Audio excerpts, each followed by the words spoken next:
السلام علیکم ورحمۃ اللہ وبرکاتہ۔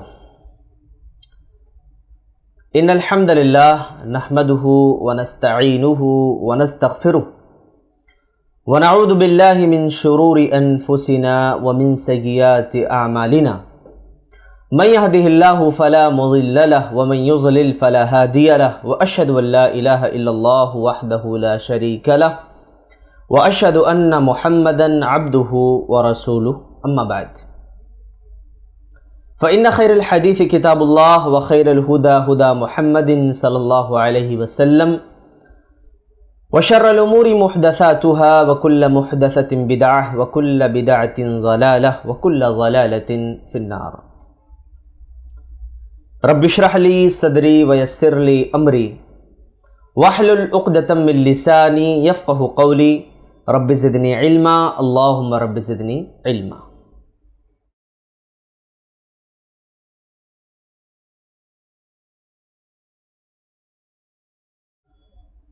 محترم ناظرین، آج کے اس ایپیسوڈ میں آپ تمام کا دل کی گہرائیوں سے خیر مقدم ہے، استقبال ہے۔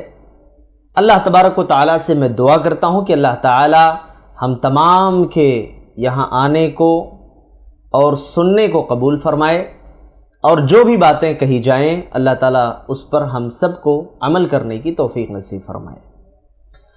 جیسا کہ اعلان کیا گیا تھا کہ ہمارا جو موضوع ہوگا، پہلا ایپیسوڈ ہمارا ہوگا شیطان کی حقیقت اور اس کی دشمنی کے بارے میں، کہ شیطان جو ہے اس کی حقیقت کیا ہے، شیطان ہم سے کیا چاہتا ہے۔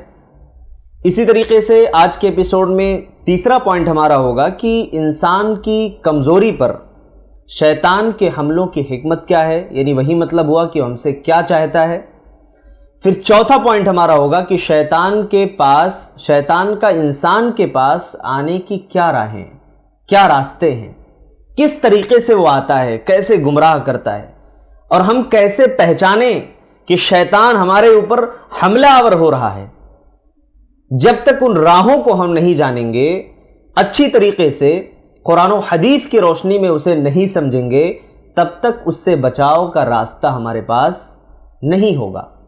اسی طریقے سے ہمارا آج کے درس کا جو پانچواں پوائنٹ ہوگا کہ شیطان سے بچنے کے حفاظتی طریقے کیا ہیں، آخر وہ کون کون سے راستے ہیں، یا قرآن و حدیث میں بتائے ہوئے کون کون سے ایسے طریقے ہیں جس پر عمل کرتے ہوئے ہم شیطان کے ہتھ کنڈے سے، اس کی چال سے بچ سکتے ہیں، اپنے آپ کو بھی بچا سکتے ہیں اور اپنے جو ہے گھر والوں کو اور اپنے آنے والی نسلوں کی بھی انشاءاللہ حفاظت کر سکتے ہیں۔ یہ بہت ہی بنیادی چیز ہے جس کو ہمیں اور آپ کو اچھی طریقے سے سمجھ لینا چاہیے، اور یہ ہمارے اس ایپیسوڈ کا سب سے آخری پوائنٹ ہوگا۔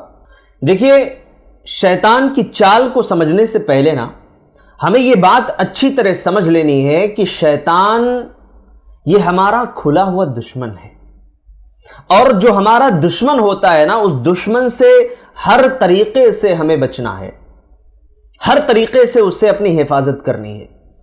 آئیے دیکھتے ہیں قرآن مجید کے سورہ فاطر کے آیت نمبر 6 میں اللہ تبارک و تعالیٰ نے ارشاد فرمایا کہ ان الشیطان لکم عدو فاتخذوہ عدوا، کہ بے شک شیطان کو ہم نے تمہارا کھلا ہوا دشمن قرار دیا ہے۔ یہ شیطان یقیناً تمہارا کھلا ہوا دشمن ہے، لہٰذا تم بھی اسے اپنا دشمن ہی سمجھو۔ ظاہر سی بات ہے، انسانوں کے آپس میں، ہم ایک سماج میں رہتے ہیں، ایک معاشرے اور سوسائٹی کے اندر رہتے ہیں، یہاں دنیاوی کسی معاملات کو لے کر کے آپ آبزرو کریں، کسی سے دشمنی ہو جائے، ہے نا، یا پھر ہمارے اپنے گھر کا کوئی فرد بتائے کہ بھائی یہ فلاں شخص جو ہے تمہارا دشمن ہے، تو اس بات سے قطعی نظر کہ وہ مسلمان ہے یا پھر کسی اور مذہب سے تعلق رکھنے والا ہے، ہم اپنے طور پہ کیا کرتے ہیں، اس سے دوری اختیار کرنے لگتے ہیں، جبکہ ایسا کرنا نہیں چاہیے، کیونکہ شریعت کے اندر 3 دن سے زیادہ کسی سے بات چیت کرنا حلال نہیں ہے کہ 3 دن سے زیادہ آپ کسی سے قطع تعلقی رکھیں، اپنا تعلق توڑ لیں۔ بہرحال بتانا یہ مقصود ہے کہ وہاں ہم جو ہے اس کو اپنا دشمن سمجھتے ہوئے نہ اس کے یہاں جاتے ہیں، نہ کھاتے ہیں، نہ اٹھتے ہیں، نہ بیٹھتے ہیں، اور نہ ہی اس سے ہمارا کوئی تعلق ہوتا ہے۔ ایسا ہوتا ہے کہ نہیں ہوتا؟ اب اللہ تبارک و تعالیٰ نے جب شیطان کو ہمارا دشمن قرار دے دیا کہ شیطان تمہارا کھلا ہوا دشمن ہے، تم اسے اپنا دشمن سمجھو، تو اس کا مطلب یہ ہوا کہ ہمیں اس سے بچنا ہے۔ کیوں بچنا ہے؟ آگے اللہ نے بیان فرمایا اسی آیت کے اندر، فرمایا کہ انما یدعو حزبہ لیکونوا من اصحاب السعیر، وہ اپنے گروہ والوں کو صرف اس لیے بلاتا ہے کہ وہ بھڑکتی آگ والوں میں سے ہو جائیں، ہے نا؟ گروہ والے کون؟ جو شیطان کی باتیں مانتے ہیں، اس کے بتائے ہوئے طریقے پر عمل کرتے ہیں، اس کے بتائے ہوئے راستے پر چلتے ہیں، ہے نا؟ تو شیطان کچھ تو شیاطین میں سے اور کچھ انسانوں میں سے بھی ہوتے ہیں جو برائی کی طرف دعوت دیتے ہیں، برائی کی طرف بلاتے ہیں۔ تو شیطان کی اس دشمنی کو ہمیں بہت اچھی طریقے سے سمجھ لینا ہے، کیونکہ اللہ تعالیٰ نے اسے ہمارا دشمن قرار دے دیا کہ پوری انسانیت کا دشمن ہے۔ وہ کبھی تمہارا بھلا نہیں چاہے گا، کبھی تمہارے ساتھ اچھا نہیں ہونے دے گا۔ وہ یہی چاہتا ہے کہ تمہیں لے جا کر کے جہنم کی آگ میں ڈال دے، کسی بھی طریقے سے جہنم میں اسے پہنچانا ہی اس کا مقصد ہے۔ اچھا، شیطان یہ ہمارا دشمن کیوں ہے؟ اس بات پر کبھی آپ نے غور کیا ہے کہ شیطان ہمارا دشمن کیوں ہے؟ ابلیس لعین جو ہے وہ ہمارا دشمن کیوں ہے؟ قرآن مجید کے سورہ کہف میں آیت نمبر 50 میں اللہ تعالیٰ نے فرمایا کہ وَإِذْ قُلْنَا لِلْمَلَائِكَةِ اسْجُدُوا لِآدَمَ فَسَجَدُوا إِلَّا إِبْلِيسَ أَبَى وَاسْتَكْبَرَ وَكَانَ مِنَ الْكَافِرِينَ۔ فرمایا کہ جب ہم نے فرشتوں کو اس بات کا حکم دیا تھا کہ وہ آدم کا سجدہ کرے، ہاں، آدم کے سامنے جھک جائیں، تو تمام فرشتوں نے سجدہ کر لیا، الا ابلیس، سوائے ابلیس کے، ابا، انکار کر دیا، واستکبرا، اور تکبر سے کام لیا، استکبار سے کام لیا۔ اور آگے فرمایا اللہ تبارک و تعالی نے وَكَانَ مِنَ الْكَافِرِينَ، اور وہ کافروں میں سے ہو گیا۔ اس آیت کے اندر اللہ تبارک و تعالی نے کیا بات بیان فرمائی ہے کہ اِذْ قُلْنَا لِلْمَلَائِكَةِ اسْجُدُوا لِآدَمَ، جب ہم نے تمام فرشتوں سے کہا کہ آدم کا سجدہ کریں، فَسَجَدُوا إِلَّا إِبْلِيسَ، تو انہوں نے سجدہ کر لیا سوائے ابلیس کے، كَانَ مِنَ الْجِنِّ، وہ جناتوں میں سے تھا، فَفَسَقَ عَنْ أَمْرِ رَبِّهِ، اور اپنے رب کے حکم کی جو ہے اس نے خلاف ورزی کی، اللہ تبارک و تعالیٰ کے حکم کو نہیں مانا۔ اسی بات کو سورہ بقرہ میں اللہ نے بیان فرمایا کہ ابا واستکبرا، انکار کیا، تکبر کیا۔ کتنے ایسے انسان ہیں جو شیطان کی اس عادت کو اپناتے ہیں؟ ان کے یہاں انکار بھی ہوتا ہے اور محض انکار ہی نہیں ہوتا، واستکبرا، استکبار بھی ہوتا ہے ان کے یہاں، تکبر بھی کرتے ہیں۔ اور یہ دو چیزیں حق کو قبول کرنے میں بہت بڑی رکاوٹ بنتی ہیں، بہت بڑی رکاوٹ بنتی ہے۔ بہرحال شیطان انسان کو گمراہ کرتا ہے نا۔ ایک حدیث میں آپ کو سناتا ہوں، صحیح بخاری کے اندر حدیث نمبر 3281 3281، اور صحیح مسلم کے اندر 2174 نمبر کی حدیث ہے۔ پیارے نبی صلی اللہ علیہ وسلم نے فرمایا کہ ان الشیطان یجری من الانسان مجری الدم، یہ شیطان جو ہے نا بے شک انسان کی رگوں میں خون کی طرح دوڑتا ہے۔ اللہ اکبر۔ آپ اندازہ لگائیے کہ یہ جو شیطان لعین ہے، ملعون شیطان ہے، دھتکارا ہوا ہے، ہاں، ہر طریقے سے ہمارے پیچھے لگا ہوا ہے، ہر طریقے سے ہمیں وہ گمراہ کرتا ہے، بھٹکانے کی کوشش کرتا ہے، اور اللہ تبارک و تعالیٰ نے اسے انسان کا قرین بنا دیا۔ ایک تو قرین ہے جو ہمارے ساتھ رہتا ہے، اور کبھی بھی وہ اس موقع کو برباد نہیں کرنا چاہتا جو ہمیں حق سے روکنے والا ہو، حق سے دور کرنے والا ہو، یا بھلائی کے راستے میں وہ تمام چیزیں لانے کی کوشش کرتا ہے جو انسان اور خیر و بھلائی کے درمیان آڑ بنتی ہیں، وہ دیوار کھڑی کر دیتا ہے تاکہ وہ انسان بھلائی نہ کرنے پائے، اچھائی نہ کرنے پائے۔ شیطان نے استکبار کس چیز کا کیا تھا آپ کو پتا ہے؟ جب اللہ تبارک و تعالیٰ نے سجدے کا حکم دیا نا کہ آدم کے سامنے سجدہ کرو، تو شیطان نے کیا کہا تھا؟ سورہ اعراف آیت نمبر 12 میں اللہ تبارک و تعالیٰ فرماتے ہیں خلقتنی من نار وخلقتہ من طین، کیا کہا کہ تو نے مجھے آگ سے اور اس کو مٹی سے پیدا کیا، اندازہ لگائیے کیا کہا؟ آگ سے پیدا کیا مجھے اور اس کو مٹی سے، لہذا آگ مٹی سے بہتر ہے، برتر ہے، اور میں جب بہتر ہوں تو میں کیوں اس کے سامنے سجدہ کروں؟ اللہ اکبر۔ یعنی اللہ تبارک و تعالیٰ کا حکم آنے کے بعد، اللہ کا فرمان آنے کے بعد اس نے اپنا عقلی گھوڑا دوڑایا، ہاں، قیاس سے کام لیا، قیاس کرنے لگا کہ میں بہتر ہوں۔ اس سے ایک نقطہ ملا، جانتے ہو کیا نقطہ ملا؟ کہ دلیل آ جانے کے بعد، اللہ کا حکم آ جانے کے بعد ہمیں قیاس آرائیاں نہیں کرنی ہے نا؟ ہمیں قیاس نہیں کرنا ہے کہ نہیں اللہ نے نماز پڑھنے کا حکم دیا، رکوع کرنے کا حکم دیا، تو اللہ کیوں کہہ رہا ہے کہ رکوع کرو؟ اللہ کیوں کہہ رہا ہے کہ سجدہ کرو؟ پوری نماز ہم کھڑے کھڑے بھی تو پڑھ سکتے تھے۔ ہاں، ابھی ایک صاحب نے کچھ دنوں پہلے مجھے کال کر کے وہ ایک سوال کر رہے تھے، بولے کہ مولانا یہ نماز جو ہم لوگ پڑھتے ہیں، نماز پڑھنے کی حکمت کیا ہے؟ آپ کیا کہیں گے نماز پڑھنے کی کیا حکمت ہے؟ شریعت کے جتنے بھی مسائل ہیں ان تمام مسائل کی چاہے حکمت ہمیں پتہ ہو یا نہ ہو، حکمت ہمیں معلوم ہو یا نہ ہو، ہر ایک صورت میں اس پر عمل کرنا ہی کرنا ہے۔ بہت سارے ایسے مسائل ہیں جن کی حکمت ہمیں پتہ ہو جاتی ہے، جن کی حکمت ہمیں بظاہر معلوم ہوتی ہے کہ بھئی اس کی حکمت یہی ہو سکتی ہے، لیکن اس کے پیچھے ایک مومن کی زندگی کا سب سے بڑا مقصد یہی ہوتا ہے کہ مجھے اس کی حکمت پتہ ہو یا نہ ہو، اللہ کا یہ حکم ہے، میرے رب کا یہ حکم ہے، میں اس پر ضرور عمل کروں گا چاہے اس کی حکمت مجھے پتہ ہو یا نہ ہو۔ یہی ایک سچے مومن کی پہچان ہے، سچے مومن کی علامت یہی ہے میرے بھائی۔ اور آگے چلیے، شیطان نے کیا کہا تھا، کیسے گمراہ کروں گا؟ سورہ اعراف کی آیت نمبر 16 آپ اٹھائیے، کہا قال فبما اغویتنی لاقعدن لهم صراطک المستقیم، کہا کہ تو نے مجھے گمراہ کیا نا، اس لیے میں بھی ضرور تیرے سیدھے راستے پر ان کی گھات میں بیٹھوں گا۔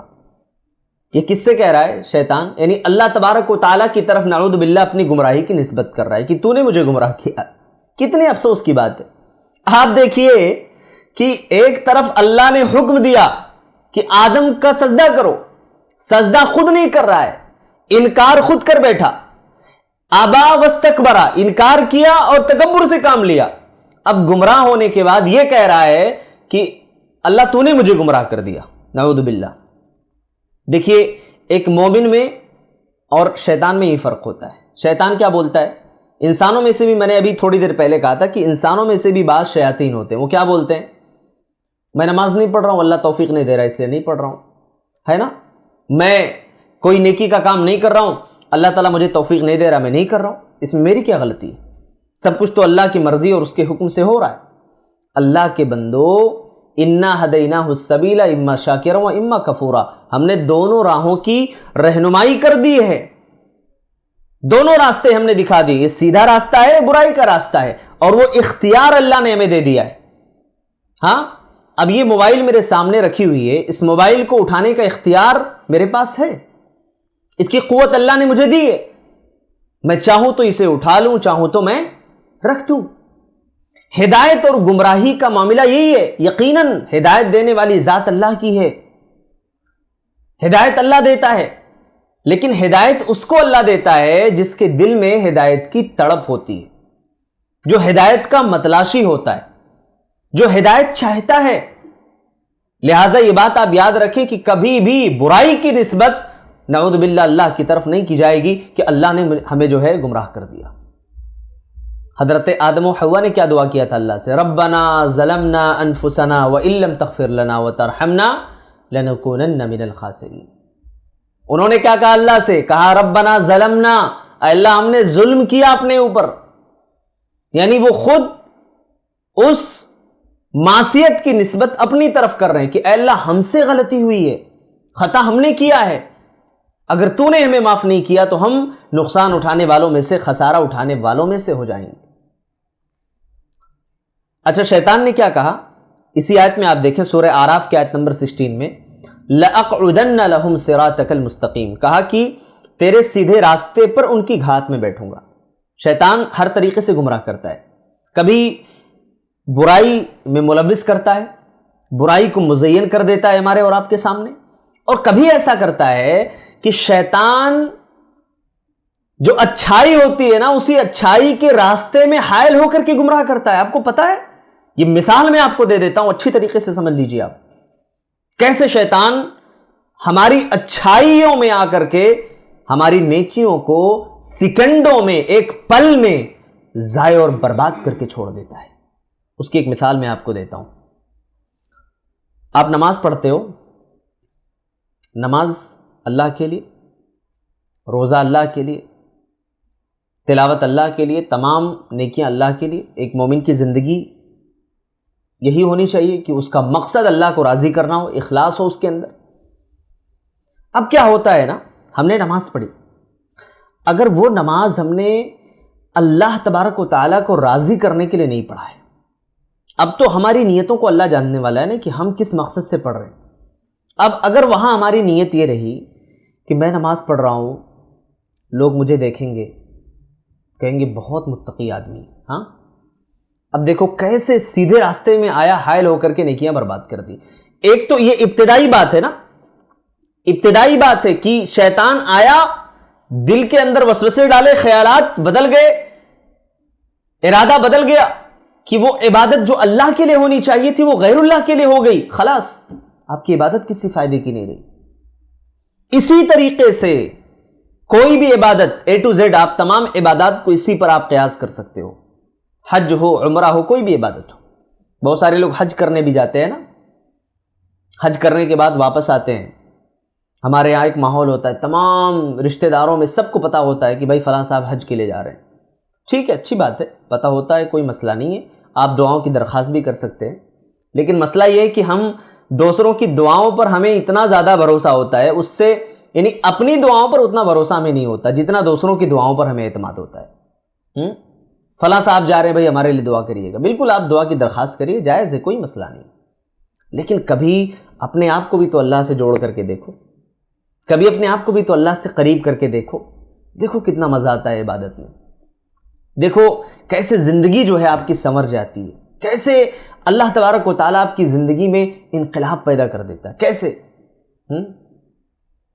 تو بہرحال ایک تو یہ طریقہ ہوا، اور دوسرا یہ ہے نا کہ ہم نے کوئی نیکی کی، دائیں ہاتھ سے خرچ کیا تھا، بائیں کو پتہ نہیں چلا، یا کوئی نیکی کی تھی ہم جانتے تھے، اللہ کو معلوم تھا، اب آ کر کے ہم نے اسے بیان کرنا شروع کیا، صاحب میں ماشاءاللہ ایک ہفتے سے تہجد کی نماز کا بڑا اہتمام کر رہا ہوں، ہاں مجھ سے ماشاءاللہ تلاوت قرآن مجید ایک دن بھی جو ہے نہیں چھوٹتی ہے، میں ڈیلی جو ہے قرآن کی تلاوت کرتا ہوں، میری عادت میں ہے۔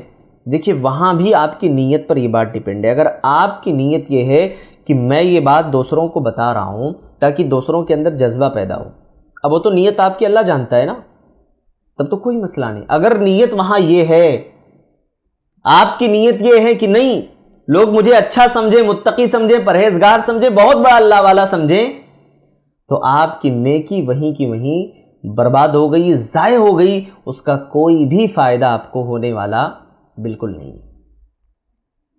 اور آگے چلیے، شیطان کیا کہتا ہے؟ ثم لآتینہم، اسی کے بعد والی آیت میں 17 نمبر میں کہتا ہے ثم لآتینہم من بین ایدیہم، کہا کہ میں ان کے سامنے سے آؤں گا، ومن خلفہم، پیچھے سے آؤں گا، وعن ایمانہم، دائیں سے آؤں گا، وعن شمائلہم، اور بائیں سے آؤں گا، ولا تجد اکثرہم شاکرین، اور ان میں سے اکثر لوگوں کو تو شکر گزار نہیں پائے گا۔ کیا شیطان کو یہ بات پتا تھی؟ یا شیطان غیب کی بات جانتا ہے؟ نعوذ باللہ۔ شیطان نے کیسے کہا کہ اکثر لوگوں کو تو شکر گزار نہیں پائے گا؟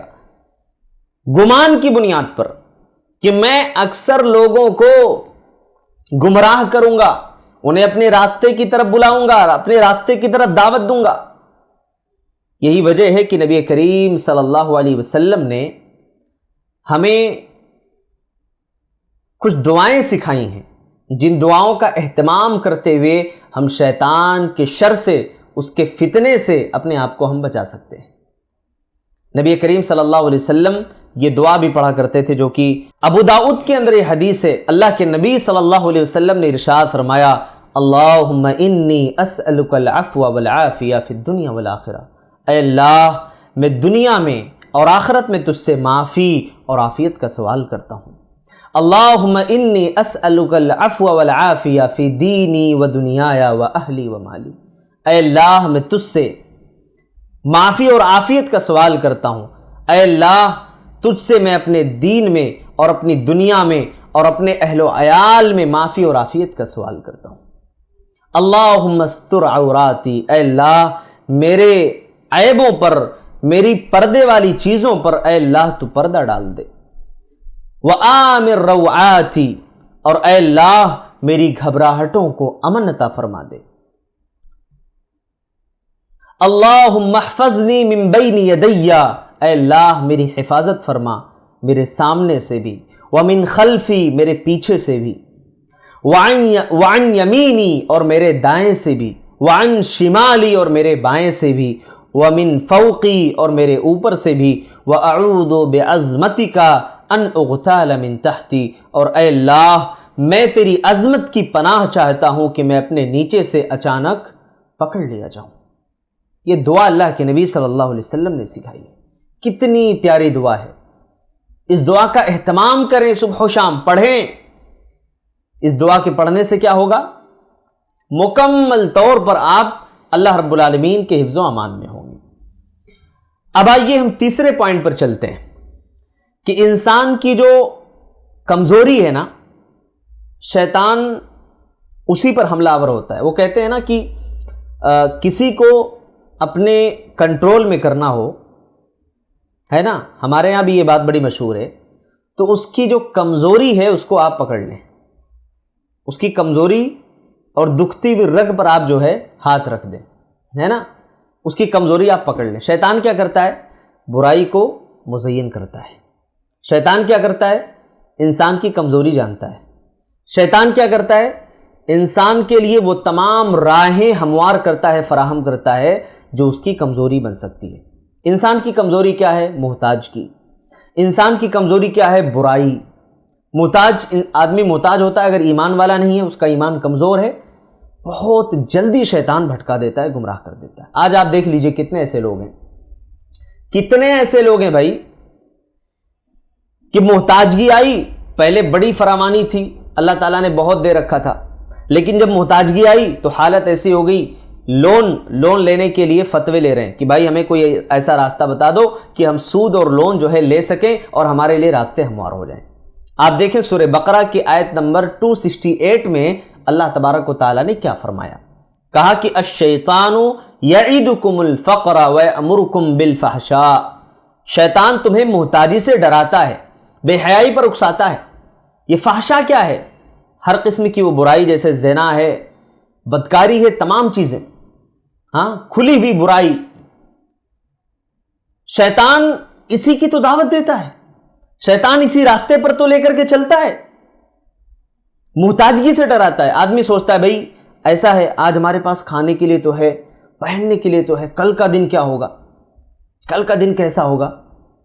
میں آپ کو ایک بات بتاتا ہوں، دیکھیے ہمارا جو یہ ایمان ہے نا، ہمارا ایمان مضبوط ہونا چاہیے، قوی ہونا چاہیے۔ ہمیں اس بات سے بالکل بھی نہیں گھبرانا چاہیے کہ کل کے دن کیا ہوگا۔ میں آپ کو ایک واقعہ بتا کر کے اس بات کو واضح کرتا ہوں کہ دیکھیے اگر اللہ تبارک و تعالیٰ نے نا، بہت سارے لوگ جاب کرتے ہیں، نوکری کرتے ہیں، بہت زیادہ سیلری نہیں ہوتی ہے ان کی، بڑے گھبراہٹ میں ہوتے ہیں۔ دولت، ایک بات یاد رکھ لیجئے آپ، نہ آپ کے علم کی بنیاد پر آتی ہے، نہ آپ کے عقل کی بنیاد پر آتی ہے، نہ ہی خاندان کی بنیاد پر، اور نہ ہی بہت ساری پلاننگ کی بنیاد پر کہ میں چاہوں تو اتنے ساری پلاننگز کر لوں، اتنے سارے ہے نا کورسز کر لوں، ہے نا، مطلب تجارت کے بارے میں تمام کتابوں کو پڑھ ڈالوں، کھگال ڈالوں تاکہ میں اچھے سے مال کما سکوں۔ ایسا نہیں ہوتا ہے میرے بھائی۔ اگر ایسا ہوتا نا تو دنیا میں جو پاگل لوگ ہیں نا وہ کبھی مالدار نہیں ہوتے۔ ورنہ آپ دیکھیں گے سعودی عربیہ کے اندر، میں خود ایک شخص کو جانتا ہوں کہ وہ بیچارہ پیر سے معذور ہے، ہاتھ سے معذور ہے، لیکن اللہ نے اتنی فراوانی اس کو دے رکھی ہے کہ ہمارے انڈیا سے کسی کو ڈرائیور کے طور پر وہ ہائر کرتا ہے، اپنے یہاں خدمت پر رکھتا ہے۔ دیکھیے اللہ کی قدرت دیکھیے آپ. اور ایک واقعہ جو میں آپ کو سنانے جا رہا تھا کہ اگر اللہ تبارک و تعالیٰ نے آپ کے مقدر میں یہ بات لکھ رکھی ہے کہ آپ ارب پتی بن کر کے مرو گے تو اللہ کی قسم دنیا کی کوئی طاقت آپ کو ارب پتی بننے سے روک ہی نہیں سکتی. یہ بات آپ ذہن نشین کر لیں. گلف کنٹری میں ایک شخص کام کیا کرتا تھا اور اپنے جاب کے دور میں، نوکری کے دور میں اس نے کیا کیا، کوئی زمین خرید لی. زمین جب خریدی نا تو اس کی قیمت جو ہے اس وقت بہت زیادہ نہیں تھی، کم قیمت کی زمین تھی. اور عام طور پہ ہوتا ہے کہ آدمی 20 سال 25 سال کا ایک لمبا عرصہ گزر جاتا ہے اور بہت ساری باتیں ذہن سے جو ہے نکل جاتی ہیں کہ میں نے کیا لیا تھا، کیا خریدا تھا. بہرحال اب وہاں کی حکومت نے تحقیقات کرنا شروع کی اب کہ بھائی یہ زمین کس کی ہے، کس نے لیا ہے. اب یہ شخص آ کر کے اپنے گھر پہ بیٹھا ہوا ہے، اسے کچھ پتہ نہیں کہ میری کس زمین کے بارے میں کیا جو ہے یعنی تحقیقات چل رہی ہیں. اب ان جناب کو جو ہے وہاں سے کال آتی ہے، بات چیت ہوتی ہے. اس کے بعد ان کو پتہ چلتا ہے کہ کوئی زمین جو میں نے ہزاروں کی قیمت لگا کر کے خریدی تھی آج کروڑوں میں اس کی قیمت ہے، اور حکومت وہ زمین ہم سے لینا چاہ رہی ہے اور اس کی جو قیمت ملنی چاہیے اس کا ڈبل تبل تگنی قیمت ہمیں مل رہی ہے. آپ بتائیے گھر میں بیٹھے بیٹھے وہ شخص ارب پتی بن گیا، کروڑ پتی بن گیا. ایسے اللہ تبارک و تعالیٰ دولت دیتا ہے، ایسے اللہ نوازتا ہے. تو شیطان ہم سے فقر و محتاجگی سے ڈراتا ہے، اور اللہ تبارک و تعالیٰ دینے پر آ جائے تو اللہ تبارک و تعالیٰ کبھی بھی ہمیں نواز سکتا ہے، دے سکتا ہے. اس کے خزانے میں کوئی کمی ہونے والی نہیں ہے. سبحان اللہ. بہرحال اب آئیے ہم اپنے چوتھے پوائنٹ پر چلتے ہیں کہ شیطان کے انسان کے پاس آنے کی راہیں کیا ہیں، کیا کیا چیزیں ہیں، ہے نا، جس سے شیطان جو ہے ہمارے پاس آتا ہے. سب سے پہلی چیز جو ہے نا غصہ ہے. غصہ دیکھیے، غصے کا علاج بہت سارے لوگ دواؤں میں ڈھونڈتے ہیں نا، ڈاکٹرز کے پاس جاتے ہیں کہ بھائی کیا بات ہے ڈاکٹر صاحب، ہمارا بچہ بڑا چڑچڑا ہو گیا ہے. ڈاکٹر صاحب یہ ہمارے شوہر ہیں، بھائی ان کو بات بات پہ بہت غصہ آ رہا ہے نا.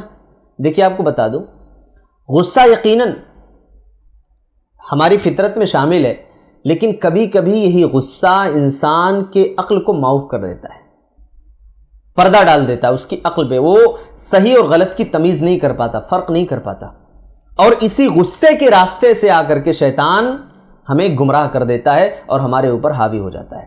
صحیح بخاری حدیث نمبر 616 نمبر کی حدیث ہے. حضرت ابو ہریرہ رضی اللہ تعالیٰ عنہ راوی حدیث ہے. کیا کہتے ہیں؟ کہتے ہیں کہ ان رجلا قال للنبی صلی اللہ علیہ وسلم، ایک آدمی آیا اللہ کے نبی صلی اللہ علیہ وسلم کے پاس اور اس نے نبی سے درخواست کی صلی اللہ علیہ وسلم، کہا کہ اللہ کے رسول اوصنی، مجھے کچھ نصیحت کر دیجئے، کچھ وصیت فرما دیجئے. نبی نے کہا قال لا تغضب، غصہ نہ کیا کرو. فردد مرارا، راوی حدیث کہتے ہیں کہ اس نے بار بار اپنے سوال کو دہرایا کہ اللہ کے رسول کوئی نصیحت مجھے کر دیجئے. نبی نے بار بار اس کو یہی نصیحت کی کہ لا تغضب، غصہ مت کر. اب آپ کو اندازہ ہو گیا نا کہ غصہ کتنا خطرناک ہے. نبی نے اس کو اس بات کی تاکید کیوں کی؟ اللہ کے نبی صلی اللہ علیہ وسلم ماہر نفسیات تھے، اور آپ کو جب یہ بات معلوم تھی کہ بھئی فلاں آدمی بہت زیادہ غصہ کرتا ہے نا، اب اس کو اللہ کے رسول نماز کا حکم دے، بھائی ٹھیک ہے نماز کی تم پابندی کرو، ہاں روزے کا اہتمام کرو، صدقات و خیرات کرو اور دیگر نیکیاں کرو. نہیں، نبی نے فوراً اس کی جو بیماری تھی، سب سے بڑی بیماری، اسی کا علاج کیا. اس کا علاج کرتے ہوئے نبی نے کہا، اور کتنے مختصر جملے میں کتنی بڑی بات کہہ دی ہے نا، کہا کہ لا تغضب، غصہ نہیں کرنا. اب ہم کیا کریں بھئی، غصہ تو فطری چیز ہے نا، فطری چیز ہے، غصہ تو آدمی ہو جاتا ہے. کیا کریں، غصہ آپ ہو جائیں، اگر کھڑے ہیں تو بیٹھ جائیں، پانی پی لیں، وضو کر لیں، کیونکہ غصہ شیطان کی طرف سے ہوتا ہے.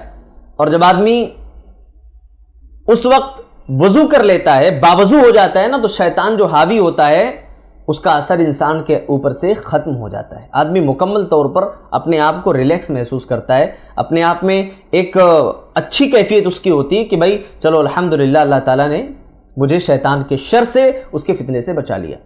اعوذ باللہ پڑھ لیں, ہے نا, اعوذ باللہ من الشیطان الرجیم پڑھیں آپ, کہ شیطان, مردود شیطان کے شر سے, اس کے فتنے سے اللہ رب العالمین کی میں پناہ میں آتا ہوں. آپ پڑھیں, جب آپ پڑھیں گے شیطان کے فتنے سے اللہ تعالیٰ آپ کی حفاظت کرے گا. اچھا, اسی طریقے سے دوسرا جو راستہ ہے نا, جو جس سے شیطان ہمارے اندر آنے کی یا ہمارے اوپر حاوی ہونے کی کوشش کرتا ہے, وہ ہے مال و دولت کی حرص. سورہ بقرہ کی آیت نمبر 268 میں اللہ تعالیٰ نے فرمایا کہ الشیطان یعدکم الفقر ویأمرکم بالفحشاء, شیطان تمہیں محتاجگی, فرمایا کہ شیطان جو ہے نا وہ تم سے محتاجگی کا وعدہ کرتا ہے, محتاجگی سے ڈراتا ہے انسان کو, برائی کا حکم دیتا ہے. واللہ یعدکم مغفرۃ منہ وفضلا, اور اللہ تعالیٰ تم سے کیا کرتا ہے؟ مغفرت کا وعدہ کرتا ہے, فضل کا وعدہ کرتا ہے. واللہ واسع علیم, اور اللہ رب العالمین کشادہ علم رکھنے والا ہے. آپ دیکھیے مال و دولت کی جو حرص ہے انسان کے اندر, جب حرص و ہوس کا آدمی شکار ہوتا ہے نا تو شیطان اس کے اوپر حاوی ہونا شروع ہو جاتا ہے. اور اسی مال و دولت کی حرص کی وجہ سے آدمی نمازیں چھوڑتا ہے, قرآن و حدیث سے دور ہو جاتا ہے, عبادات سے دور ہو جاتا ہے. میں بہت دور نہیں جاؤں گا, رمضان ہی کا مہینہ اٹھا کر کے آپ دیکھ لیجئے. ارے یہ رمضان کا مہینہ جو رحمتوں برکتوں کا مہینہ ابھی آنے والا ہے انشاءاللہ, اللہ تعالیٰ یہ رمضان کا مہینہ جو رحمتوں کا مہینہ ہے, سایہ فگن ہونے والا, اللہ تعالیٰ اس کی برکتیں ہمیں سمیٹنے والا بنائے. اسلاف کرام دعا کیا کرتے تھے اللہ تعالیٰ سے کہ اللہ یہ عظیم مہینہ جو ہے ہم سب کو عطا فرما دے. رمضان کے اس بابرکت مہینے میں آپ دیکھیے, کاروبار ٹھیک ہے آپ کر سکتے ہیں, لیکن کتنے لوگ مال کے اتنے حریص ہوتے ہیں, کیا تراویح کی نماز, کیا تلاوت قرآن مجید, کیا عبادات, تمام چیزیں ایک سائیڈ, صرف دولت دولت دولت, دنیا کے پیچھے بھاگ رہے ہیں. جناب یہ مال و دولت کی جو حرص ہے نا وہ آپ کی دنیا اور آخرت دونوں کو تباہ و برباد کر کے رکھ دے گی. اللہ کے نبی صلی اللہ علیہ وسلم نے اسی لیے فرمایا تھا کہ ان الدنیا حلوۃ خضرۃ وان اللہ مستخلفکم فیہا فینظر کیف تعملون فاتقوا الدنیا واتقوا النساء. نبی نے کہا تھا کہ اللہ تعالیٰ نے دنیا کو بہت سرسبز و شاداب بنایا ہے, بہت اچھا بنایا ہے, اور اللہ تعالیٰ دنیا تمہیں دیتا ہے, نمازتا ہے, ہاں تمہیں اللہ تعالیٰ خلیفہ بنائے گا, دنیا میں حکومتیں اللہ تعالیٰ تمہیں دے گا, اور یہ دیکھنے کے لیے کہ تم کیسے عمل کرتے ہو. فاتقوا الدنیا واتقوا النساء, لہٰذا تم دنیا سے بچنا اور عورت کے فتنے سے بچنا. یہ دو فتنے ہیں جس سے اللہ کے نبی نے آگاہ کیا ہے. لہٰذا یہ مال و دولت کی جو حرص ہے نا, یہ حرص تباہ و برباد کر دے گی. اچھا حرص نہ ہو ہمارے اندر, اس کے لیے کیا کرنا چاہیے؟ ہمیں قناعت پسندی ہونا چاہیے ہمارے اندر. اللہ کے نبی صلی اللہ علیہ وسلم نے فرمایا کہ دیکھو انظروا الی من هو اسفل منکم ولا تنظروا الی من هو فوقکم, تم ہمیشہ دنیا کے معاملے میں اپنے سے کمتر کو دیکھو, برتر کو مت دیکھو. اللہ تعالیٰ نے آپ کو دو آنکھیں دی ہیں, دو ہاتھ دیے, دو پاؤں دیے ہیں. ایک آدمی جو سائیکل سے چل رہا ہوتا ہے وہ کہتا ہے بھائی فلاں آدمی دیکھو گاڑی سے چل رہا ہے, میرے پاس گاڑی نہیں. فلاں کے پاس رہنے کے لیے دیکھو ایک بنگلہ ہے, میرے پاس تو چھپر ہے. نہیں, دنیا کے معاملات میں ہمیشہ اپنے سے کمتر کو دیکھنا. آپ چھپر میں رہتے ہو نا, آپ دیکھو کتنے لوگ ایسے ہیں بیچارے فٹ پاتھ پر لیٹے ہوئے. آپ دیکھو کتنے ایسے لوگ ہیں, آپ کے پاس تو سائیکل ہے, کتنے ایسے لوگ ہیں پاؤں میں چپل نہیں ہے ان کے پاس, کتنے ایسے لوگ ہیں خاندان کی, فیملی کی جو محبت ملنی چاہیے وہ محبت نہیں ہے ان کے پاس, دور ہیں, اکیلے ہیں, تنہا ہیں. اللہ کی قسم جتنی نعمتیں اللہ نے دے رکھی ہیں نا, ان نعمتوں پر اللہ کا شکر بجا لانا, اللہ کا شکر ادا کرنا کہ اللہ نے جو بھی دیا ہے, جس حال میں بھی رکھا ہے, سبحان اللہ.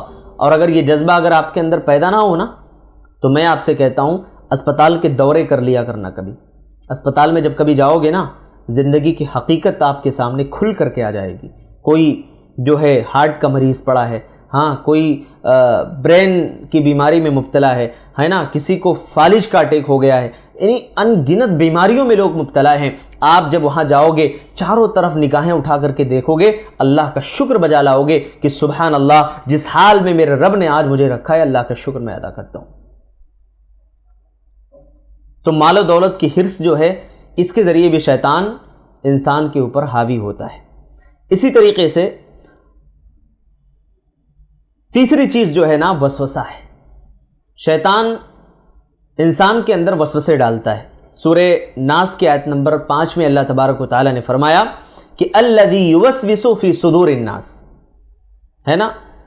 اللہ تبارک و تعالی کی جو پناہ طلب کی کہ اللہ میں تیری پناہ میں آتا ہوں, تو کئی چیزوں سے پناہ مانگتے ہوئے ایک چیز یہ بھی اللہ نے ذکر کی کہ وہ جو لوگوں کے سینوں میں وسوسے ڈالتا ہے, یعنی شیطان, اے اللہ میں اس سے تیری پناہ میں آتا ہوں, تیری حفاظت میں آنا چاہتا ہوں. یہ وسوسہ بہت خطرناک چیز ہے جناب. کئی لوگ اس مرض میں مبتلا ہیں. میں آپ کو ایک مثال دیتا ہوں. ہمارے علاقے میں رہنے والے ایک صاحب ہیں, بیچارے 10 سال سے وہم کی بیماری میں مبتلا ہیں, اور یہ وسوسہ اتنا زیادہ ان کے اندر آ رہا ہے نا, وہ سوچتے ہیں کہ روزانہ مطلب وہ اپنے رشتہ داروں سے, اگر بچے کبھی آئے ملاقات کے لیے تو بچوں سے یہ کہتے ہوئے ملتے ہیں کہ مجھے معاف کر دینا, میں پتہ نہیں کل تک زندہ رہوں گا کہ نہیں. اس وسوسے نے ان کی زندگی کی جو رونق تھی اس کو چھین لیا ہے.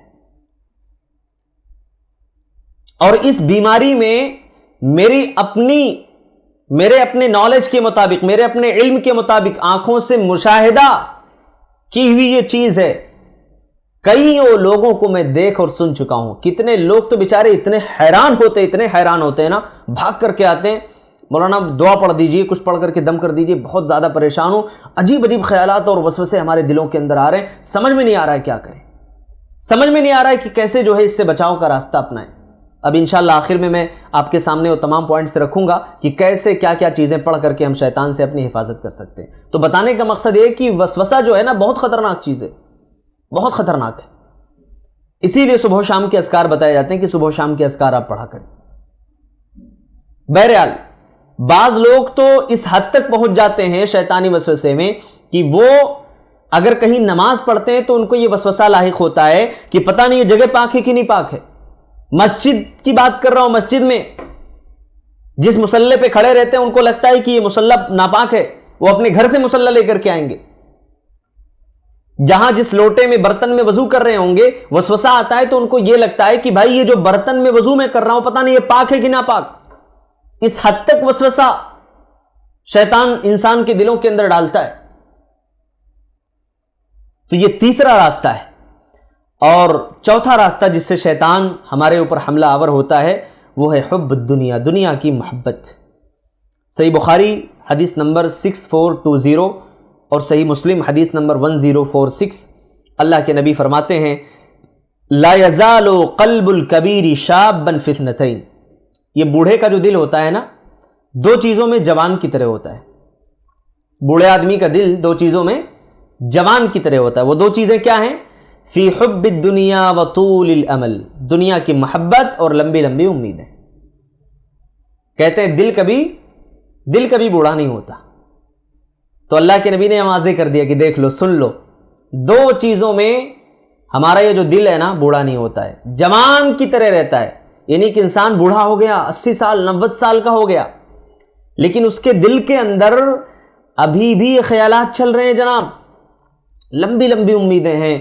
ابھی مجھے یہاں گھر بنانا ہے, یہاں زمینیں لینی ہے, مجھے یہاں دکان خریدنی ہے, بچوں کو جو ہے باہر بھیجنا ہے نا, اور بچوں کے ساتھ زندگی گزارنی ہے نا, ہمارے نواسوں کے ساتھ, نواسیوں کے ساتھ, پوتروں کے ساتھ, پوتری ہے نا, پوتری کے ساتھ. یہ تمام خیالات اس کے ذہن میں چل رہے ہوتے ہیں, لمبی لمبی آرزویں ہیں. اور جیسے جیسے اس کی عمر گزرتی ہے نا, اللہ تعالیٰ اور آسانیاں فراہم کرتا ہے نا, اس کے خیالات اور اس کی امیدیں اور اوپر تک چلی جاتی ہیں. تو یہ 2 چیزیں جس میں بوڑھا آدمی جوان کی طرح ہوتا ہے نا, دنیا کی محبت میں اور لمبی لمبی امیدیں باندھنے میں. تو یہی 2 چیزیں, یہ 2 چیزیں انسان کو ہلاک کر دیتی ہیں, برباد کر دیتی ہیں. دنیا کی محبت, لمبی آرزویں, امیدیں, ہے نا. اور آگے چلیے, 5ویں چیز الغفلۃ عن ذکر اللہ، اللہ کے ذکر سے غفلت برتنا۔ سورۃ الزخرف کے آیت نمبر 36 میں اللہ تبارک و تعالی نے ارشاد فرمایا وَمَن يَعْشُ عَن ذِكْرِ الرَّحْمَنِ نُقَيِّضْ لَهُ شَيْطَانًا فَهُوَ لَهُ قَرِينٌ، جو رحمان کے ذکر سے اعراض کرتا ہے ہم اس کے اوپر ایک شیطان کو مسلط کر دیتے ہیں جو اس کا ساتھی بن جاتا ہے۔ تو اللہ تبارک و تعالیٰ کے ذکر سے اعراض کرنے کا یہ نتیجہ ہوتا ہے کہ ہمارے اوپر شیطان حاوی ہو جاتا ہے۔ اچھا، بہت سارے لوگ جو شکایتیں کرتے ہیں کہ بھائی ہمیں جو ہے برے برے خواب نظر آ رہے ہیں، ہے نا، ہمارے گھر پہ ایسا لگ رہا ہے کہ اثرات ہیں۔ ارے اللہ کے بندو، اللہ کا ذکر کرتے بیٹھو نا۔ کوئی کہتا نہیں میرے اوپر ایسا لگ رہا ہے کہ شیطان حاوی ہو گیا یا شیطان کا اثر ہے، پتہ نہیں۔ جب نمازیں چھوڑو گے، اللہ کے ذکر سے دور رہو گے، اللہ کے ذکر سے اعراض کرو گے تو شیطان ہی تو مسلط ہوگا نا۔ اور یہ مسلط کون کرتا ہے؟ یا اللہ تبارک و تعالیٰ مسلط کر دیتا ہے اس کے اوپر۔ گمراہ ہو رہا ہے نا، چل ٹھیک ہے گمراہ ہو، میرے ذکر سے اعراض کر رہا ہے، دنیا کی محبت ہے تیرے دل میں، ٹھیک ہے دنیا کی محبت لے، اسے اللہ کی محبت نہیں ملتی۔ اور آگے چلیے، چھٹی چیز ہے جہالت۔ نبی کریم صلی اللہ علیہ وسلم نے فرمایا، صحیح بخاری کی حدیث ہے 71 نمبر کی حدیث، کہ من یرد اللہ بہ خیرا یفقہہ فی الدین، جس کے ساتھ اللہ تبارک و تعالیٰ بھلائی کا ارادہ کرتے ہیں اس کو دین کی سمجھ عطا کر دیتے ہیں۔ آپ دیکھیے، اللہ تعالیٰ نے آپ کے ساتھ بھلائی کا ارادہ کیا ہے نا، آپ نے اس کورس میں حصہ لیا، دین کی کچھ باتیں آپ نے سیکھنی چاہیے، الحمدللہ، اللہ آپ کے اس جذبے میں برکت عطا فرمائے، بہت اچھی چیز ہے۔ کتنے ایسے لوگ ہیں ایک گھنٹہ دین کے لیے دینے کے لیے وقت نہیں ان کے پاس، 1 گھنٹہ اللہ کے راستے میں لگانے کے لیے وقت نہیں ان کے پاس، 4 5 گھنٹے لوگ جو ہے شاپنگ مال میں، پارکوں میں، دوستوں میں، پارٹیوں میں گزار دیتے ہیں، کوئی فرق نہیں پڑتا ہے جناب۔ لیکن جہاں دین کی مجلس ہو 1 گھنٹے 1.5 گھنٹے ہمارے اوپر بھاری کیوں پڑتا ہے؟ وہ بھاری اس لیے پڑ رہا ہے کیونکہ ہمارے اندر دین کا وہ جذبہ نہیں ہے۔ اور اگر دیکھیے، بھلائی کا ارادہ اگر اللہ تبارک و تعالیٰ کے دین کے لیے ہمارے دل میں بھلائی کا ارادہ ہے، خیر ہے، اخلاص اور للہیت ہے، اللہ کی مدد آتی ہے۔ اور اگر آپ کی نیت خالص نہیں ہے، دکھاوا ہے، تو یاد رکھیے وہ علم ہمارے لیے وبال جان بن سکتا ہے۔ چھٹی چیز کے بعد ابھی دیکھیے 7ویں چیز جو ہے وہ کبر ہے، غرور ہے۔ ابھی میں نے ذکر کیا تھا کہ شیطان نے کیا کہا، ابا واستکبرا، کبر و غرور کیا تھا، اس نے انکار کیا تھا، اور اسی کبر و غرور کے ذریعے سے وہ شیطان انسان کے اوپر بھی حاوی ہوتا ہے۔ اللہ تبارک و تعالیٰ فرماتے ہیں، صحیح مسلم کی حدیث ہے، حدیث قدسی، اللہ کے نبی صلی اللہ علیہ وسلم فرماتے ہیں کہ اللہ تعالیٰ کیا فرما رہا ہے، الکبر ردائی والعظمت ازاری فمن نازعنی واحدا منہما قذفتہ فی النار، کہا کبریائی جو ہے یہ میری چادر ہے، ہاں، اور جو بھی اس کو مجھ سے چھینے گا میں اسے جہنم میں پھینک دوں گا۔ یہ اللہ تبارک و تعالیٰ نے واضح طور پر بیان فرمایا کہ اس کو اگر کوئی چھیننے کی کوشش کرے یا اپنے آپ میں غرور کرے، آدمی کے پاس ہے کیا، کس چیز کا غرور؟ مال کا، دولت کا غرور، کس چیز کا آنا بھائی؟ جوانی 20 سال 25 سال میں ڈھل جاتی ہے، دولت آج ہے کل نہیں رہے گی، آخر کس چیز کا غرور؟ ایک معمولی سے قطرے سے اللہ نے پیدا کیا، معمولی سے قطرے سے انسان اپنی اس حقیقت کو دیکھ لینا، کبھی کبر و غرور اس کے اندر پیدا نہیں ہوگا۔ اور اسی طریقے سے 8ویں چیز جس سے شیطان ہمارے اوپر حاوی ہوتا ہے وہ خواہشات نفسانی کی پیروی ہے نا، انسان اپنی نفسانی خواہشات کی پیروی کرتا ہے۔ اللہ تبارک و تعالیٰ نے سورہ فرقان کی آیت نمبر 43 میں فرمایا، افرأیت من اتخذ الہہ ہواہ، ہے نا، کہ تمہارا کیا خیال ہے اس کے بارے میں جس نے اپنی خواہشات کو اپنا معبود بنا لیا۔ اللہ اکبر، خواہشات کو بہت سارے لوگ معبود بنا کر رکھے، خواہشات کی اتباع کرتے ہیں، خواہشات کے پیچھے بھاگتے ہیں۔ ہمیں جو ہے نا ضروریات میں خواہشات میں فرق کرنا چاہیے۔ کچھ چیزیں ہماری اپنی ضروریات ہوتی ہیں جس سے ہماری ضرورت پوری ہو جاتی ہے، اور کچھ چیزیں ہماری ضرورت نہیں ہوتی، بس اس کو ہم اپنے نفس کے کہنے پر، نفس کے آمادہ کرنے پر جو ہے اس کے پیچھے ہم بھاگتے چلے جاتے ہیں. نہ ہمیں حلال کی تمیز ہوتی ہے، نہ حلال و حرام کی تمیز ہم کرتے ہیں، ہاں، نہ جائز ناجائز کی ہم تمیز کرتے ہیں. بس صرف ہمارا مقصد دنیا، دنیا اور دنیا کی محبت ہوتی ہے. کتنی ایسی چیزیں ہیں دنیا کے معاملات میں جہاں ہم اپنے نفس کی جو ہے پیروی کرتے ہیں اور اپنی خواہشات کی پیروی کرتے ہیں، اللہ اس کے رسول کے فرامین کو سائڈ کر دیتے ہیں. کتنی ایسی چیزیں. تجارت کے معاملے میں تو، شادی بیاہ کے معاملے میں تو آپ دیکھ لیجیے، نکاح کا مسئلہ ہو، کہا جائے بھائی سنت کے مطابق نکاح کرنا ہے، سنت کے مطابق شادی کرنی ہے. کیا بولتا ہے؟ نہیں بھائی، شادی بار بار تھوڑی ہوتی ہے، ایک ہی بار ہوتی ہے نا، ان کو نہیں بلائیں گے، ان کو نہیں بلائیں گے، ایسا نہیں کریں گے، فلاں ناراض ہو جائیں گے. کتنے ایسی شادیوں میں گیا ہوں، اللہ کی قسم آپ جا کر کے دیکھیں، ہیں مسلمان، شادیوں میں ڈی جے بج رہے ہیں. شادیوں کے موقع پہ باقاعدہ نوجوان لڑکیاں ڈانس کر رہی ہیں، پٹاخے پھوڑے جا رہے ہیں، شادیوں میں کھل کر کے بے حیائی ہو رہی. یہ جو تماشے ہوتے ہیں نا، نفسانی خواہشات کی جو پیروی ہو رہی ہے نا، اللہ کی قسم اللہ رب العالمین کے ہاں آپ کو جواب دینا پڑے گا. اسی لیے اللہ کے نبی صلی اللہ علیہ وسلم نے ایک حدیث بیان فرمائی کہ کل امتی معافن الا المجاہرون، میری امت کے تمام لوگوں کو اللہ تبارک و تعالیٰ معاف کر دے گا سوائے ان لوگوں کے جو کھل کر کے گناہ کرنے والے. کون لوگ ہیں؟ المجاہرون کون لوگ ہیں؟ یہ وہ لوگ ہیں جو گناہ کرتے ہیں اور علل اعلان کرتے ہیں، انہیں کوئی فرق نہیں پڑتا ہے. دنیا کیا کہے گی، دنیا برا نہ کہے، اللہ تبارک و تعالیٰ کے ہمیں برا بن جاؤں چلے گا، دنیا ہمیں برا نہ کہے. دنیا میں ایک نام ہو، ہماری ایک شہرت ہو، اس کے لیے سب کچھ کرنے کے لیے تیار ہے. کتنے ایسے مسلمان ہیں کہ اپنی شادیوں کی پوری کلپ بنواتے ہیں، پوری ویڈیوز، اپنی ویڈیو سے لے کر کے شادی ہال اور ڈائننگ ہال کی ویڈیوز سے لے کر کے بیوی کے کمرے تک کی ویڈیوز جو ہے بنا کر کے ڈالتے ہیں. یہ کتنی بڑی بے غیرتی کی بات ہے، کتنی بڑی بے غیرتی کی بات ہے. ہمیں شرم آنی چاہیے. تو یہ 8ویں چیز ہے، خواہشات کی پیروی، خواہشات کی اتباع، جس سے شیطان ہمارے اوپر حاوی ہونے کی کوشش کرتا ہے. اور 9ویں چیز جو ہے نا، وہ مایوسی ہے، نا امیدی. اللہ تبارک و تعالیٰ نے سورہ زمر کے آیت نمبر 53 میں فرمایا قُلْ يَا عِبَادِيَ الَّذِينَ أَسْرَفُوا عَلَىٰ أَنفُسِهِمْ لَا تَقْنَطُوا مِن رَحْمَةِ اللَّهِ. شیطان کیا کرتا ہے نا، شیطان کرتا کیا ہے، ایک بار آدمی گناہ کر لیا، 2 بار کر لیا، 3 بار کر لیا، معافی مانگ لی، اب شیطان آ کر کے اس کے دماغ میں ڈالتا ہے یہ بار بار تم گناہ کر رہے ہو، ہے نا، بار بار خطائیں کر رہے ہو، کیا فائدہ تمہارے معافی مانگنے کا. یا کبھی اچانک اس کے ذہن میں آئے کہ مجھے اللہ سے توبہ کرنی چاہیے، بہت زندگی گناہوں میں گزر گئی. اب شیطان آ کر کے دماغ میں باتیں ڈالتا ہے کہ نہیں، اتنے سارے گناہ کر لیے، نہیں اللہ تعالیٰ تمہیں معاف کرنے والا ہے.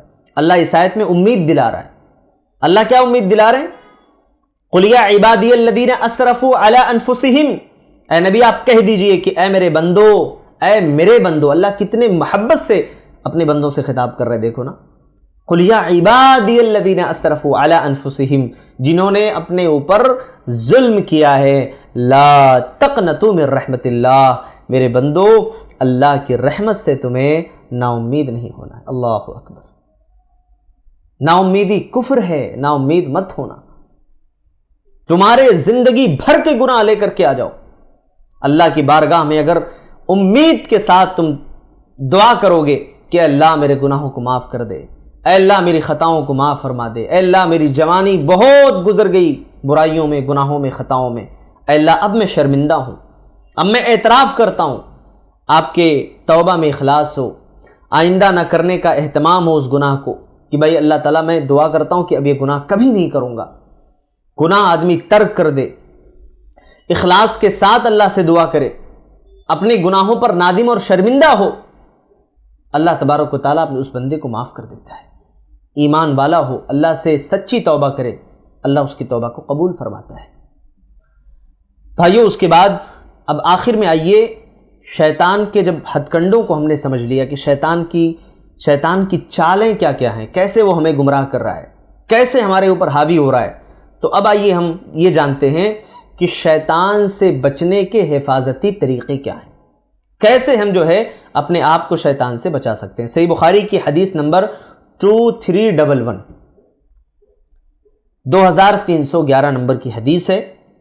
اللہ کے نبی صلی اللہ علیہ وسلم نے آیت الکرسی کی بہت بڑی فضیلت بیان فرمائی، اور وہ ایک لمبی حدیث ہے جس میں اللہ کے نبی صلی اللہ علیہ وسلم نے حضرت ابو ہریرہ رضی اللہ تعالیٰ عنہ کو رمضان میں کچھ اصولے گئے مال جو تھے ہے نا، زکوٰۃ کے مال پر حضرت ابو ہریرہ رضی اللہ تعالیٰ عنہ کو اللہ کے نبی صلی اللہ علیہ وسلم نے نگرانی کے لیے رکھا تھا۔ 3 بار انہوں نے شیطان کو پکڑا، ایک بار پکڑا چھوڑ دیا، انسانی شکل میں آیا تھا، دوسری بار پکڑا اس نے معذرت کی چھوڑ دیا، تیسری بار جب آیا تو اس نے خود یہ دعا بتائی کہ آیت الکرسی پڑھو اور یہ پڑھو گے تو تمہاری حفاظت ہوگی۔ اور بہت بڑی فضیلت بھی ہے کہ اللہ تبارک و تعالیٰ ایک فرشتے کو مقرر کر دیتا ہے جو ہماری حفاظت کرتا ہے۔ اگر صبح کے وقت ہم نے آیت الکرسی پڑھ لی تو شام تک، اور اگر شام میں ہم نے پڑھ لیا تو صبح تک جو ہے ہماری حفاظت ہو جاتی ہے۔ اسی طریقے سے شیطان سے بچاؤ کا دوسرا راستہ یہ بھی ہے کہ ہم سورہ بقرہ کی تلاوت کریں۔ صحیح مسلم حدیث نمبر 780، 780 نمبر کی حدیث ہے۔ حضرت ابو ہریرہ رضی اللہ تعالیٰ عنہ بیان کرتے ہیں کہ اللہ کے رسول صلی اللہ علیہ وسلم نے فرمایا، لا تجعلوا بیوتکم مقابرہ، اپنے گھروں کو قبرستان نہ بناؤ، ان الشیطان ینفر من البیت الذی تقرأ فیہ سورۃ البقرہ، بے شک شیطان اس گھر سے دور بھاگ جاتا ہے جس میں سورہ بقرہ کی تلاوت کی جائے۔ اس حدیث سے پہلی بات تو یہ معلوم ہوئی کہ سورہ بقرہ کی تلاوت سے شیطان ہمارے گھر میں نہیں آتا ہے، بھاگ جاتا ہے۔ اور دوسری بات جو نبی نے کہا کہ لا تجعلوا بیوتکم مقابرہ، اپنے گھر کو قبرستان نہ بناؤ، تو ایک مسئلہ یہ بھی معلوم ہوا کہ قبرستان یعنی قبرستان میں یا قبر پر قرآن کی تلاوت کرنا جائز نہیں ہے۔ اسی لیے اللہ کے نبی نے قبرستان سے تعبیر کیا، کہا لا تجعلوا بیوتکم مقابرہ، سورہ بقرہ کی تلاوت کا اہتمام کریں، روزانہ آپ سورہ بقرہ کی تلاوت کریں۔ اچھا، ہمارے یہاں لوگ کب تلاوت کرنا شروع کرتے ہیں آپ کو پتہ ہے؟ سال بھر قرآن نہیں اٹھائیں گے، رمضان میں جو ہے 1 مہینہ کبھی کبھار قرآن پڑھ لی، اس کے بعد بہترین جو ہے غلاف میں ہے نا، بہترین طاقوں میں اچھے سے سجا کر کے اس کو رکھ دیتے ہیں۔ 1 سال تک اٹھانے کی فرصت نہیں۔ کب قرآن کی تلاوت ہوگی؟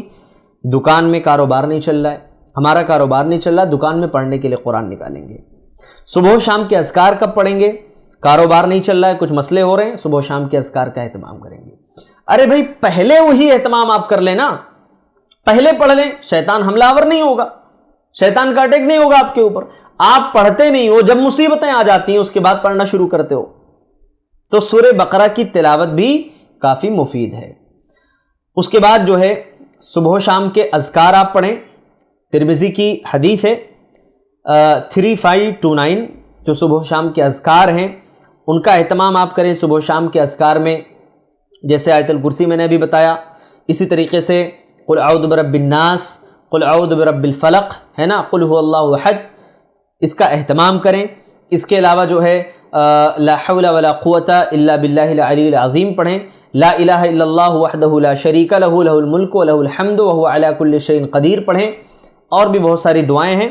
پھر اسی طریقے سے اللہ کے نبی صلی اللہ علیہ وسلم نے یہ دعا بھی بتائی، جیسے میں نے شروع میں کہا کہ اعوذ باللہ من الشیطان الرجیم پڑھیں، ہے نا۔ آپ سورہ فصلت اٹھائیے، آیت نمبر 36 میں اللہ تعالیٰ نے فرمایا کہ وَإِمَّا يَنزَغَنَّكَ مِنَ الشَّيْطَانِ نَزْغٌ، اگر کبھی شیطان کی طرف سے کوئی اکساہٹ یا کوئی بات تمہیں ابھارے ہے نا، تو اللہ رب العالمین کی پناہ طلب کر، اور یہ دعا پڑھ فاستعذ باللہ، اللہ کی پناہ طلب کرتے ہوئے کیا پڑھنا ہے؟ اعوذ باللہ من الشیطان الرجیم انہ هو السمیع العلیم۔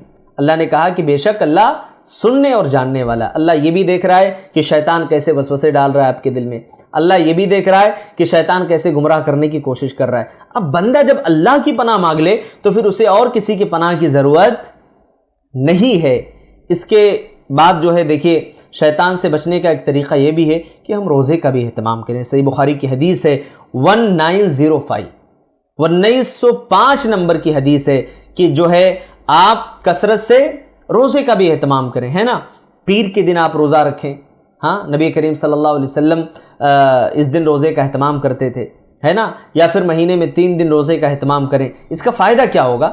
اللہ کے نبی نے فرمایا من استطاع منکم الباءۃ فلیتزوج فإنه اغض للبصر واحسن للفرج ومن لم يستطع فعليه بالصوم فإنه له وجاء. ہاں روزہ رکھنے سے انسان کی جو نفسانی خواہشات ہیں نا وہ ٹوٹ جاتی.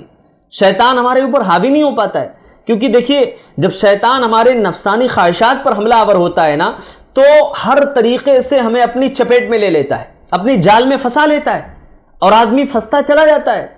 لہٰذا جو صبح و شام کے اذکار ہیں کثرت سے اس کا اہتمام کریں، کثرت سے اس کو جو ہے پڑھتے رہیں، اور باضابطہ انشاءاللہ نوٹ کی شکل میں آپ کو وہ تمام اذکار اور دعائیں دی جائیں گی کہ صبح و شام کے اذکار میں کیا کیا پڑھنا ہے اور جو ہے کس طریقے سے اس کا اہتمام کرنا ہے. صبح فجر کی آپ نے نماز پڑھی، فجر کی نماز کے بعد آپ جو اذکار ہیں وہ پڑھتے بیٹھیں، آپ قرآن کی آپ تلاوت کرتے بیٹھیں.